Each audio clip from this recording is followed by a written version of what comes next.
सभी को नमस्कार।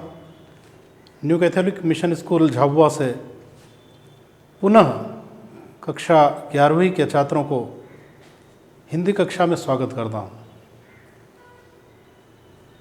हिंदी कक्षा प्रारंभ करने से पहले कुछ बातें कि आप कैसे हैं। मुझे आशा है कि आप निश्चित रूप से इस कोरोना काल में स्वस्थ और सुरक्षित हैं और अपनी पढ़ाई निरंतर गति दे रहे हैं। पढ़ाई ज़रूरी है, इसीलिए वीडियो के माध्यम से हम हमारा अगला चैप्टर, अगला पाठ गलता लोहा कहानी पढ़ेंगे। आज गलता लोहा, उससे पहले भी हमने नमक का दारोगा पढ़ा। हमने कहानी के तत्वों के बारे में संक्षिप्त जानकारी भी हासिल की। आज की कहानी गलता लोहा का कथानक जातीय भेदभाव को मिटाने की और साथ में पहाड़ी गांवों की समस्याएं और समाज में किस प्रकार एक बिरादरी का, एक परिवार का, खानदान का किस प्रकार आसरा होता है, लेकिन कहीं कहीं धोखा भी मिलता है, उसी का उल्लेख इसमें, साथ में तकनीकी शिक्षा के बारे में, ये कुछ पॉइंट जो रहेंगे इस कहानी के मुख्य। लेकिन कहानी का मुख्य जो आधार, जो कथ्य है, वो जातीय भेदभाव के बारे में है। गलता लोहा, जैसे कहानी का नाम ही है, लोहा गलाने के बाद विभिन्न आकृतियाँ लेता है। लोहार उसे विभिन्न आकृतियाँ देता है। वैसे ही जीवन में भी विभिन्न अनुभवों के माध्यम से इंसान का जो चरित्र निर्माण होता है। गलता लोहा, इनके लेखक शेखर जोशी, जो नई कहानी आंदोलन, हिंदी साहित्य में नई कहानी आंदोलन के प्रमुख, अन्यतम बोलेंगे कवि, लेखक के रूप में है। नई कहानी आंदोलन के वैसे प्रगतिशील पक्षधर रहे हैं ये। इनकी कहानी में कल्पना से ज़्यादा हकीकत, यथार्थ का बोध होता है। समाज में जो विभिन्न समस्याएं हैं, उन समस्याओं का सूक्ष्म अध्ययन कर उन्होंने अपने लेखन कार्य किया है। इनका जन्म सन 1932 अल्मोड़ा उत्तरांचल में हुआ। इनकी विभिन्न अन्य रचनाएं, कोसी का घटवार, साथ के लोग, दाजू से भी इनको प्रसिद्धि मिली है, हलवाहा, नौरंगी, बीमार है, कहानी संग्रह है, और एक शब्द चित्र, एक पेड़ की याद। तो आइए हम इस कहानी गलता लोहा कहानी को पढ़ेंगे, समझेंगे कि किस प्रकार समाज में जो भेदभाव का पक्ष है, भेदभाव का विभाजन कई कोणों में इन्होंने टिप्पणी के माध्यम से व्यक्त किया है। दोनों तरफ बात अमीरी और गरीबी, या हम कहेंगे उच्च खानदान और नीची जाति, दोनों पर प्रकाश डाला है। यहाँ पर कहानी में हम देखेंगे कि मोहन, इनका कहानी का मुख्य पात्र मोहन, एक मेधावी, एक बुद्धिमान छात्र है। उसमें बढ़ने की आकांक्षाएं हैं, लेकिन परिस्थितियां अनुकूल न होने के कारण वो किस प्रकार अपने जीवन में एक बोलेंगे नया मोड़, या हम कहेंगे कि जीवन में उनके वास्तविक जो ऊंचाइयों को प्राप्त करना था, वो प्राप्त नहीं कर सका है। तो उन समस्याओं को दृष्टिगोचर करते हुए ये पाठ हम पढ़ने जा रहे हैं।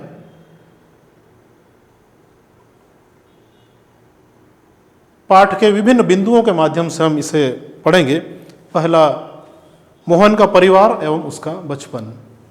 कहानी प्रारंभ होती है धनराम के ऑफर से। धनराम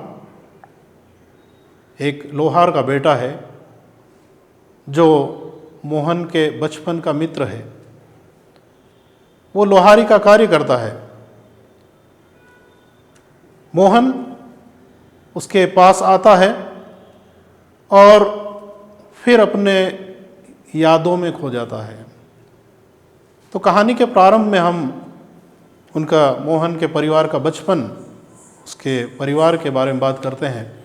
उनके पिता पुरोहिती का कार्य करते हैं, एक ब्राह्मण है, पुरोहित का कार्य करते हैं, पंडित। वे पूजा पाठ करते हैं, लेकिन ज़्यादा उम्र होने के कारण, वृद्धावस्था होने के कारण व्रत उपवास रखना उसके लिए थोड़ा मुश्किल कार्य हो गया था। लेकिन अपनी जीवनचर्या बढ़ाने के लिए उन्हें ये कार्य करना पड़ता है। लेकिन वास्तव में अपने कार्य को कर पाने में वे असमर्थ रहते हैं। उनकी असमर्थता देखते हुए मोहन समझता है और खेतों में कार्य करने के उद्देश्य से हंसुए, दरातियाँ लेकर धनराम के ऑफर एक लोहार की दुकान, जहाँ पर हंसुए यानी दरातियों पर वह धार लगाने के उद्देश्य से वहाँ जाता है और वहाँ पर जाकर वह एक कनस्तर पर बैठ जाता है। थोड़ी दूरी बनाकर बैठना, यहाँ पर हम आगे कहानी में पाएंगे कि किस प्रकार गांव में भेदभाव है। ब्राह्मण टोला और शिल्पकार टोला दोनों अलग हैं। ब्राह्मण टोले के लोग शिल्पकार टोले के यहाँ जाना अपमान समझते हैं। यहाँ तक कि गांव वालों में धर्म के प्रति, ये जाति के प्रति, जाति भेद जो इतना है, जाति विभाजन इतना है कि किसी शिल्पकार टोले को ब्राह्मण टोले के व्यक्ति को बैठने के लिए कहना भी अपराध है। तो ये एक गांव की, या हम कहेंगे भेदभाव जो रहता है उच्च कुल और नीच कुल में, उसके बारे में बताया है। हंसुए की धार लगाने के लिए वह जाता है और धनराम को जब देखता है कि वह अपने बाएं हाथ से धोकनी फूंकता है और दाएं हाथ से भट्टी गर्म होते हुए लोहे को उलट पुलट रहा है, मोहन उसकी कारीगरी को पारखी निगाहों से देखता है। यहाँ पर इस वाक्य पर हम थोड़ा सा भी गौर करेंगे, बाद में ज़रूर इसके बारे में बात आएगी।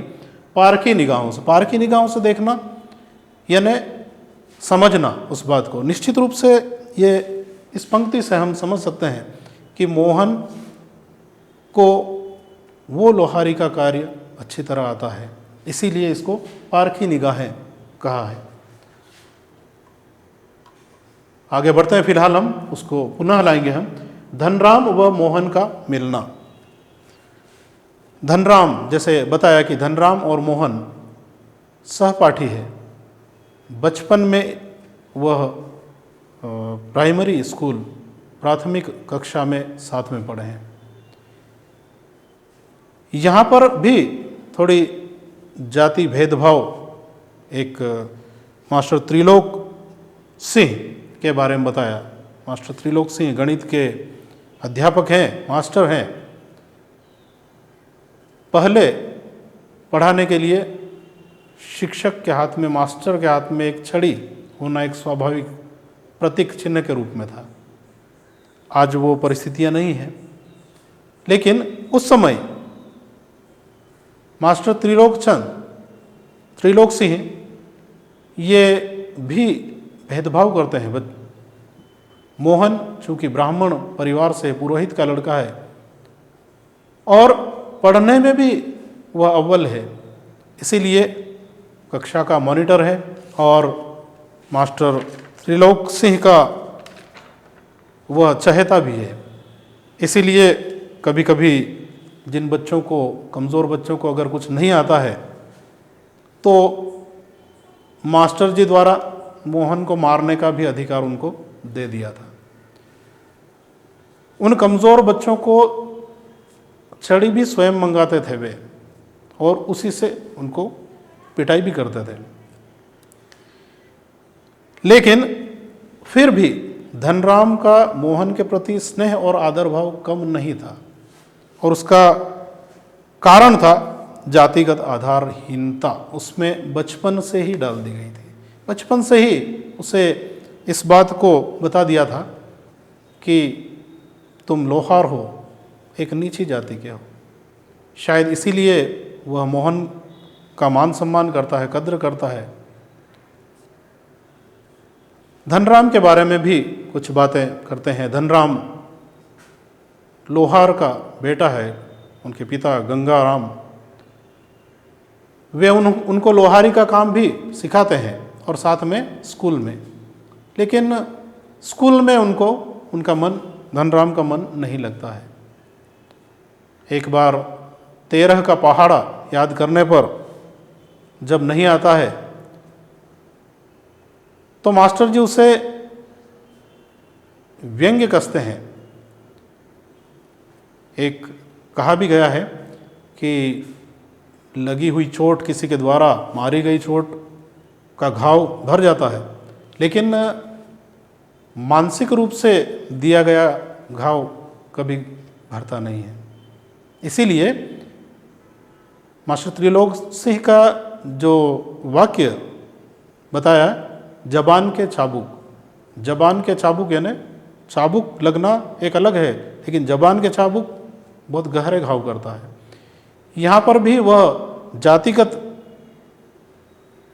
भेदभाव की बात करते हुए धनराम को धनवा कहकर पुकारता है, और जब 13 का पहाड़ा नहीं आता है तो उसे कहता है कि तुझ में लोहा भरा है, विद्या का ताप कहाँ से आएगा। वास्तव में बहुत बड़ी बात है।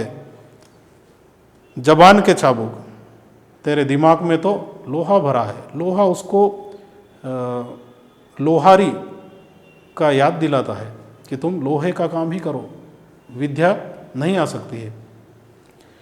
इसी उपेक्षा के कारण भी बहुत सारे बच्चे ऐसी उपेक्षा के कारण हीन भावना से ग्रसित होकर आगे की पढ़ाई नहीं कर पाते हैं। लेकिन आज की परिस्थितियां कुछ अलग है। खैर, हम आगे देखते हैं। धनराम, इस कारण धनराम की पढ़ाई में रुचि नहीं रहती है। वह अपने पिता के द्वारा दिया गया जो कार्य है, लोहारी कार्य, वह भी करता है। और एक समय दुखद घटना घटती है कि उनके पिता की मृत्यु हो जाती है, और गंगाराम के ऑफर के बाद धनराम का ऑफर के नाम से जाना जाने लगा। यानी उसके पिता का जो लोहारी का कार्य है वह वो करने लगा। लेकिन वास्तव में मैं पहले कहा कि कहानी का मुख्य पात्र मोहन है, तो हम उस ओर बढ़ते हैं। मोहन के पिता का सपना, मोहन के पिता का सपना था कि मेरा मोहन निश्चित रूप से कोई बड़ा अफसर बनेगा, और एक समय ऐसा आएगा कि परिवार की गरीबी दूर होगी। लेकिन परिस्थितियां बहुत अलग होती है।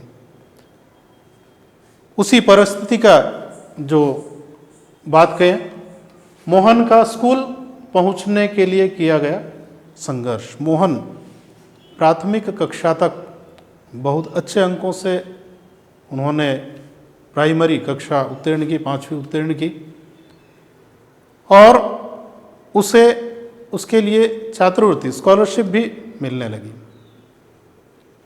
इसी से उसके पिता को ये अंदर अभिमान था गर्व था, अभिमान तो क्या, लेकिन ये गर्व था कि मेरा पुत्र निश्चित एक दिन कोई बड़ा अधिकारी बनेगा, अफसर बनेगा। मास्टर त्रिलोक सिंह भी अन्य बच्चों को यही कहते थे कि मोहन एक दिन कोई बड़ा आदमी बनेगा, स्कूल का नाम रोशन करेगा। उनके पिता की भी यही महत्वाकांक्षा थी, उनकी मनोकामना भी यही थी। लेकिन प्राइमरी के बाद जब मोहन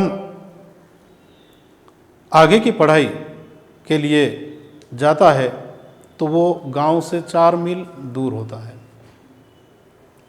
4 मील दूर के साथ 2 मील उसे पहाड़ी की चढ़ाई चढ़नी पड़ती है, नदी पार करनी पड़ती है। ये बड़ी गंभीर समस्या थी, रोज़ इतना आना जाना। लेकिन किसी यजमान के द्वारा उसे वहाँ रखा गया। लेकिन नदी पार करना, विशेष करके पहाड़ी, यहाँ पर मैं जैसे शुरुआत में कहा था कि पहाड़ी गांव की एक समस्या भी इसमें बताई गई है। पहाड़ी गांव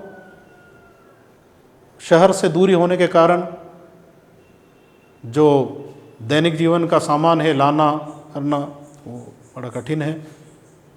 नदी पार करना, वहाँ पर पुल नहीं होने के कारण नदी को पार करना, उस समय पहाड़ी इलाकों में जब बारिश होती है नदी बहुत वेगवती होती है, बहुत तेज़ी से बाढ़ आ जाती है। और ऐसी ही घटना मोहन के साथ भी एक बार होती है कि जब वह नदी पार कर रहे थे और उसी समय बाढ़ आती है, लेकिन संयोगवश वह पार कर जाते हैं। लेकिन उसके पिता को ये चिंता, भय सताने लगता है कि भविष्य में आज ये हुआ कल कोई और दुर्घटना हो सकती है। इसीलिए मोहन के भविष्य को लेकर वो चिंतित होने लगा। आगे हम देखेंगे मोहन का पढ़ने के लिए लखनऊ जाना।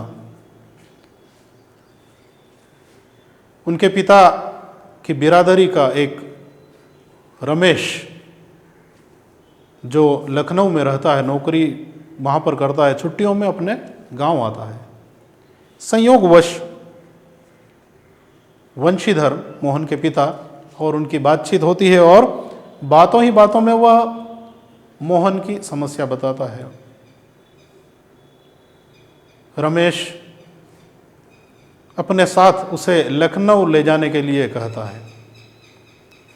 जब लखनऊ ले जाने की बात कही तो वंशीधर को ऐसा लगा मानो साक्षात भगवान मिल गए हो। वास्तव में किसी की मनोकामना यदि पूरी होती है तो ऐसा ही प्रतीत होता है मानो ईश्वर की प्राप्ति हो गई। और जब रमेश ने जब वंशीधर को कहा कि मैं मोहन को आगे की पढ़ाई के लिए लखनऊ शहर में ले जाऊंगा, तो वे उन्हें यही लगा कि बिरादरी के रूप में मानो भगवान मिल गए। और सोचते भी हैं कि बिरादरी का यही तो सहारा होता है। वास्तव में देखा जाए तो समाज में आपस में परिवार के व्यक्ति विशेष एक दूसरे के सहयोग कर आगे बढ़ते हैं और करना भी चाहिए।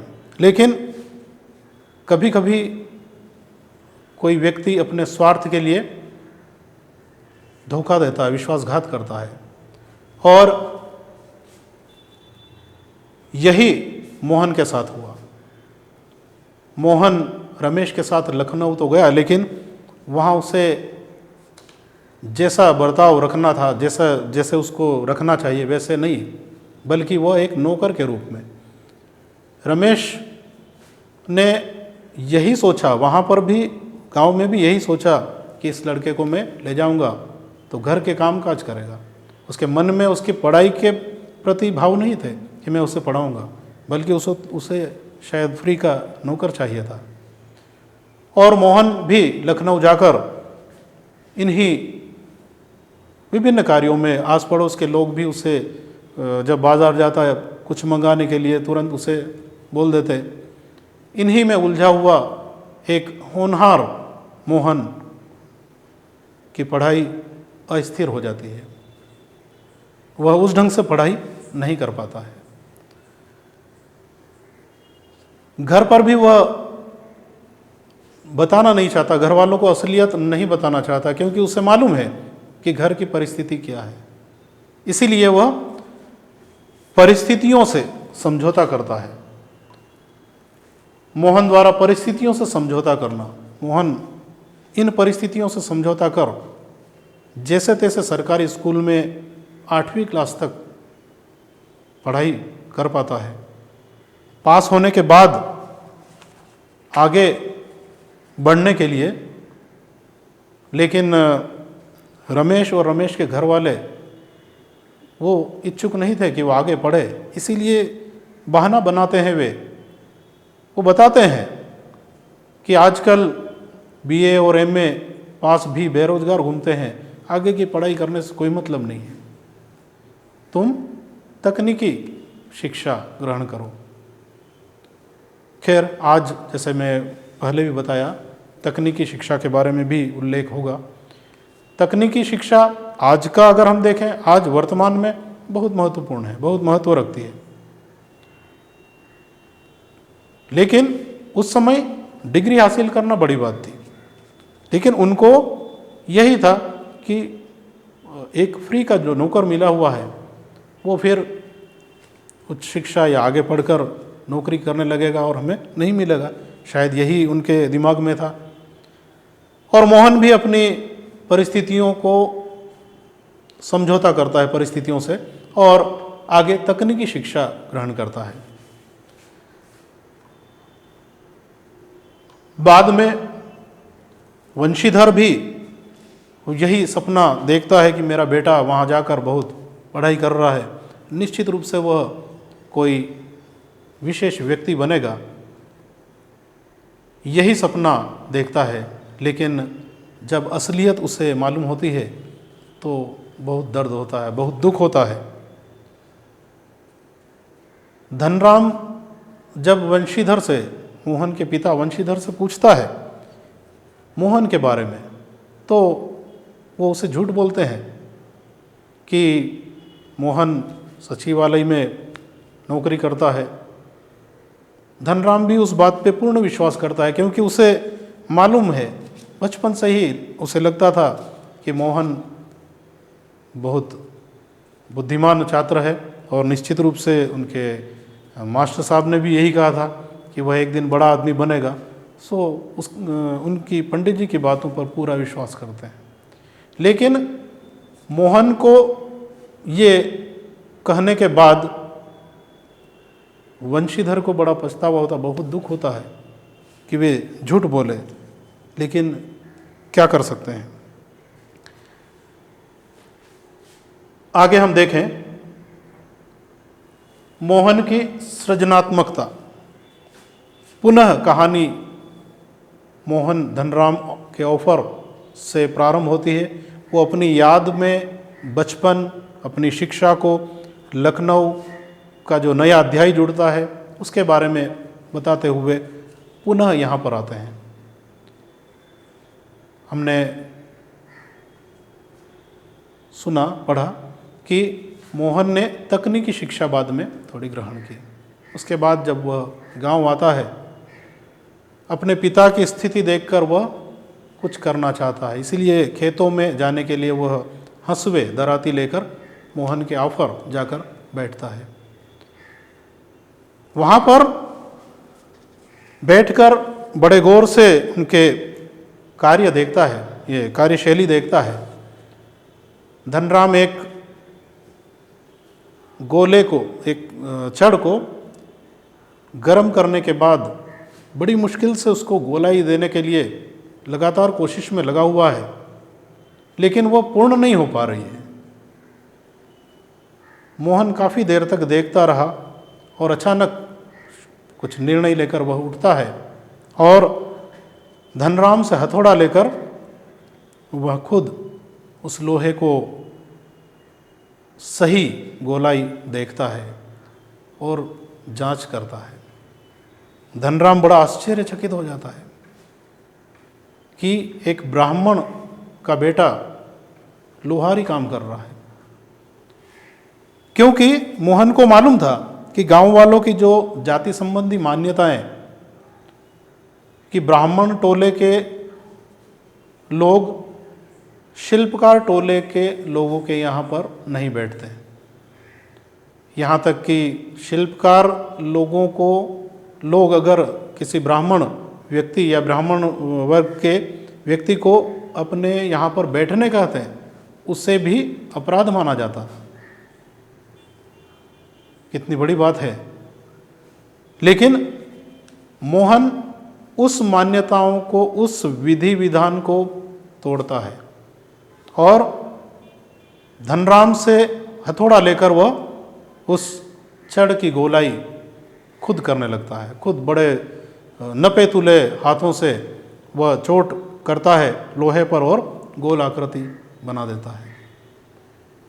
इधर धनराम आश्चर्यचकित है और साथ में संकोच और डर भी है, लेकिन मोहन इस बात से एकदम उदासीन, बेखबर, अपने कार्य में मस्त है, मशगूल है। मानो ऐसा लगता है जैसे कि लोहा गलकर नई आकृति ले रहा है।